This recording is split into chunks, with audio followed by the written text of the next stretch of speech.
आओ बच्चों, आज हम विलोम शब्द सीखते हैं। एक पिल्लू कछुआ था और एक अप्पू हाथी था, है ना।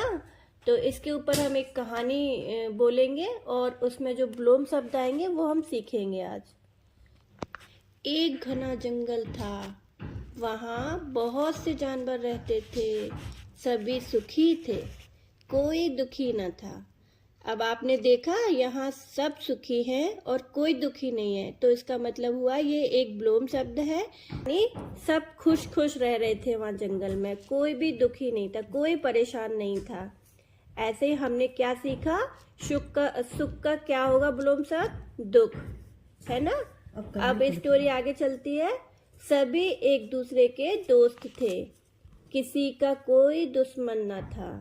यानी अब हमको यहाँ एक और विलोम शब्द मिला, दोस्त और दुश्मन। जैसे कि आप सब जानते ही हो, दोस्त एक दोस्त होते हैं और दुश्मन तो सब जानते ही हैं, यानी दोस्त का अब अपोजिट हुआ दुश्मन। ऐसे ही हम इस कहानी में आगे भी बहुत सारे विलोम शब्द सीखेंगे और मैं कहानी को आगे तक लेके जा रही हूँ, आप सब प्यार से सुनना। अप्पू हाथी पिल्लू कछुआ भी एक दूसरे के दोस्त थे। अप्पू बहुत बड़ा, पिल्लू बहुत छोटा था।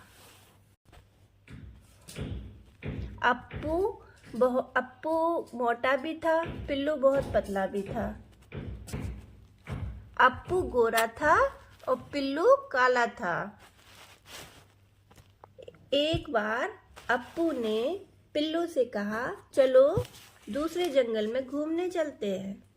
पिल्लू ने कहा, जंगल तो दूर है, पास तो है नहीं, अकेले जाना ठीक नहीं है। बड़े लोगों को लेके चलते हैं। तो पिल्लू ने कहा, बड़े छोटों को हर बात बात पर रोका टोकी करते हैं, इसलिए अकेले ही चल दिए।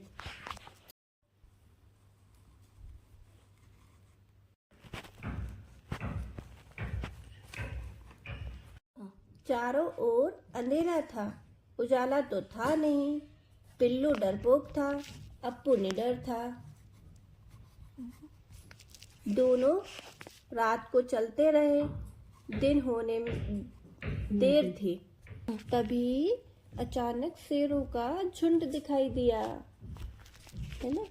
अप्पू ने मूर्खता नहीं दिखाई, बुद्धिमानी से काम लिया।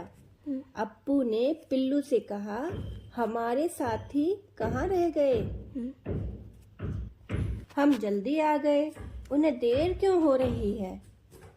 इतने में पिल्लू को समझते देर न लगी। वह बोला, आप आगे देख रहे हो, पीछे देखो, वो चले आ रहे हैं।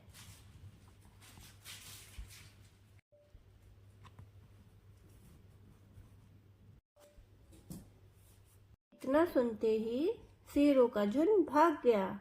दोनों अकेले अकेले घर अपने जंगल वापस आ गए। अच्छा बच्चों, अब कहानी खत्म। अब इसमें जो भी विलोम शब्द होंगे वो आप ढूंढ के देंगे और हम सीखेंगे कि विलोम शब्द क्या होते हैं।